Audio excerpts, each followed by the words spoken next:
À un moment donné, il faut juste accepter que certains hommes sont faits pour rester seuls. Ça, c'est un commentaire qui me désole à chaque fois que je le lis, mais c'est un commentaire qui revient souvent. Des gens qui vont dire « si tu l'as pas, tu l'as pas, donc arrête de faire des efforts ». Un peu ce principe-là, comme si le fait de vouloir travailler sur soi pour avoir plus de succès en ses rencontres, c'est s'acharner à quelque chose qui est impossible à atteindre. Et c'est pas vrai, selon moi. Et malheureusement, je sens que c'est peut-être une réalité qui est encore plus prévalente au Québec. Tu sais, une expression que je sais pas si tu connais, là, mais au Québec, on appelle ça être né pour un petit pain. Tu sais, des fois, les gens veulent penser petit, puis ils disent, ben si je l'ai pas maintenant, ben ça veut dire que je le mérite pas, donc arrête de faire des efforts. Mais ça, je suis pas d'accord avec ça. Je pense que n'importe quel homme, là, peu importe ta situation, peu importe ton statut économique, peu importe ton intelligence, qu'est-ce que tu as l'air, ta condition, il y a toujours moyen de travailler sur soi pour faire mieux de ce qu'on a maintenant.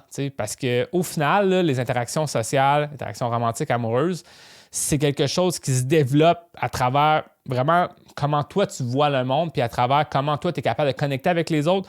Puis ça, c'est des choses qui peuvent se travailler, puis tu n'as pas besoin d'avoir un diplôme d'université, tu n'as pas besoin d'être riche, tu n'as pas besoin d'être le plus beau. Tu peux, dans n'importe quelle situation, quand même travailler des choses pour te rendre à ce que ça aille mieux.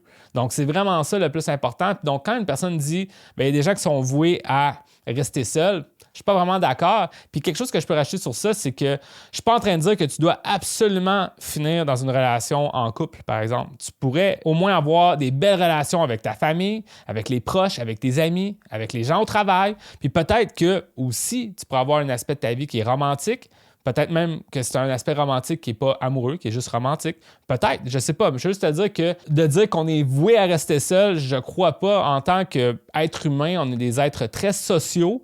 Donc, dire qu'on est voué à rester seul, je suis vraiment pas d'accord. Là. En fait, même les gens seuls essaient de se regrouper dans des communautés sur Internet ou ils essaient de suivre des gens sur Internet pour se sentir qu'ils ne sont pas seuls. Donc, de dire qu'on est correct à être seul, je ne crois pas. On est vraiment conçu pour être ensemble. Donc, pourquoi pas travailler sur ça pour être capable de le faire dans le monde réel, pas juste dans le virtuel, évidemment. Donc, faire des nouvelles rencontres, peut-être même faire des rencontres en ligne qui t'amènent à des rencontres en personne, puis débloquer cet aspect-là de ta vie. En tout cas, c'est ça que je te souhaite, puis laisse-toi pas abattre là, par des commentaires négatifs qui pourraient dire que tu es voué à rester seul. Je crois pas. Tant aussi longtemps que tu crois que c'est possible de changer ta situation, il y a encore de l'espoir.